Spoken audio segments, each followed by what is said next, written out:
Welcome, and thanks for tuning in to our latest ManpowerGroup 2020 Workforce Analytics Update. I'm Raylene Gagnon, Vice President of Global Market Intelligence at ManpowerGroup Talent Solutions. My goal is to deliver the most important facts you need to know about what's happening in the labor market right now during COVID-19, along with what you need to consider as an employer to make the smartest decisions for your organization. So let's get into it, because as economies and as markets have begun to reopen, we have seen globally a surge in part-time retail and cashier positions as individual locations have either opened fully or in phases. In fact, globally, nearly 20% of new job postings since May 1st have been for part-time work. But with that comes decisions that we need to make as employers with regards to the safety of not only our workforce, but our customers, should they be coming into stores or into buildings where our employees sit. And across the globe, these regulations around how we can screen or run questionnaires and maintain healthy workforce environments do shift. In the Middle East, employers are encouraged to use these resources without restrictions. In Asia, data privacy constraints do need to be taken into account. And in Europe, although it varies by country and often does require worker consent, there were a few exceptions where in France, Romania, Sweden, and Switzerland, it's generally not sanctioned except for under certain circumstances. In the United States, we don't have one national policy. In fact, the guidelines at a state level vary tremendously. You can see just in this quick view, in some states, we have little to no recommendations or requirements with regard to temp or health screenings or questionnaires. In some states, you have recommended health screenings or questionnaires. In others, it's recommended that you don't necessarily run a questionnaire, but that you do a temperature check or a health screen. And in some cases, they're either both required or both strongly recommended. There's very few areas where there is a particular mandate that must be abided by across the board.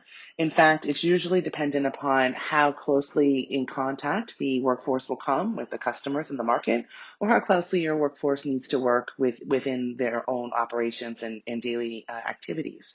But certainly you should make sure that you are up to speed on what's recommended versus required and how you can best do so, not just cost effectively, but effectively from a health protection standpoint. A few other things that are varying by state level is the impact that COVID-19 has had at a state level based on unemployment impact itself. So all of the headlines have been talking about nearly 38 million people who've been displaced because of the pandemic and being at a national unemployment average of 15%. The individual unemployment rates at a state level actually do vary quite consistently, with the lowest being Connecticut at only 7.9% unemployment and the highest being Nevada with 28.2%. Obviously, certain industries and workforce considerations at a local level do impact how the unemployment levels have shifted, as do infection rates and other local demographic considerations. But it's something to think about as we think about the supply and demand and evaluate what our hiring strategies will be moving forward. A few other things to mention is just to think about decisions you might still need to make as you plan to reopen. Have you determined how you will safely bring your workforce back to work? Have you communicated what your long-term plans are for remote workforce deployment? Have you considered what short-term deployment looks like and what those timelines might be? And have you thought about any part-time or flex shift strategies that may help you to balance the available workforce with the workforce you need to bring back into the fold or re-engage or hire for the first time? And lastly, internal sourcing. Those who've worked for you before or those who've worked for you part-time may be an available option as you think about how to raise forward from an operations and hiring standpoint.